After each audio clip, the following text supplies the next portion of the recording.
If you've not already watched Stranger Things Season 5, Episode 8, the finale, then turn away now. So let's get stuck into this finale. Let's see how my predictions went. Were they right? Were they wrong? I do know I forgot to say about some characters, but hey ho. Let's get stuck in. The first one was always going to be right. It was Vecna, aka Henry Creel, and all his other personalities. I did think at one point, oh my god, everybody's series were right. He's not the big bad. The mind flayers controlling him. He's going to help them win this battle. He is going to turn good. I believed it for a moment, and then the asshole appeared. You don't understand. We need each other. We are one, blah, blah, blah. So, yeah, we knew he was going to come to an untimely death.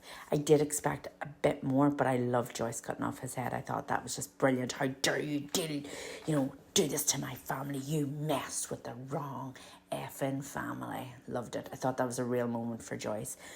I am really shocked that Dr. K is still alive. I expected more from her character. I really wanted a gruesome death. I wanted something big for her. I can't believe she's just been let go and left out into the world to do more experiments. I felt like something more should have come from her character. Like 1 minute the military are there trying to get Elle, and then next month they're all gone, completely wiped out, nowhere to be seen.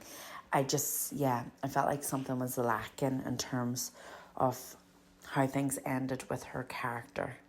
And the next one obviously was the lieutenant. Brilliant. I knew he was going to go. Did I think Elle would be the one to pull the trigger necessarily? No, but I still thought it was a great way to finish his character off. It was just sad that it happened on top of another character's death. But yeah, I'm glad he's gone. So yeah, my fourth prediction obviously was Callie. We knew that was going to happen. I think there was no other way for her character to go. We've seen her in the early seasons. She came back. She hasn't been really too big of, a character in my opinion. We're not going to miss her. She didn't impact us enough, I believe, for us to be really emotionally traumatized by her death. So yeah, I did think, there's not really much more I could say on her death, to be honest.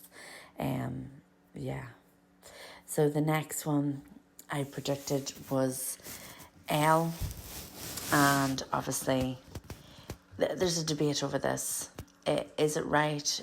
Did she die? Did she not die? I believe Elle died. I believed that's why she wanted to go. She sacrificed herself.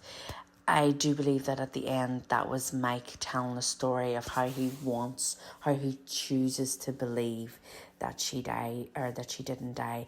And that's his coping mechanism.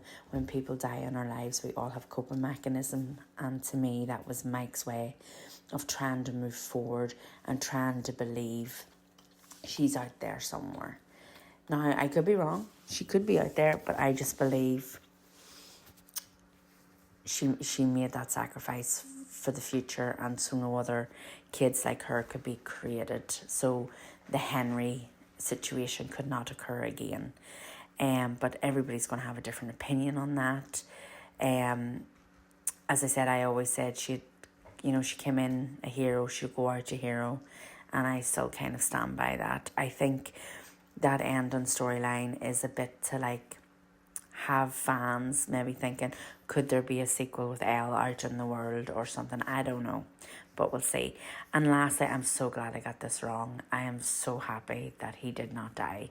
I am chuffed to bits. At one point in the season, I thought, oh my fucking days, he's a goner. Oh my God, the Duffer Brothers teaser on the Jimmy Kimmel show was true. He's fallen off. Oh my God. But lucky enough, he survived. I was so happy with that. And I loved his ending. I loved I love the way it was all bittersweet, and we all got to see them basically a wee bit more, 18 months down the line, where they're at with their lives, what way they're potentially going with their lives. I just thought, yeah,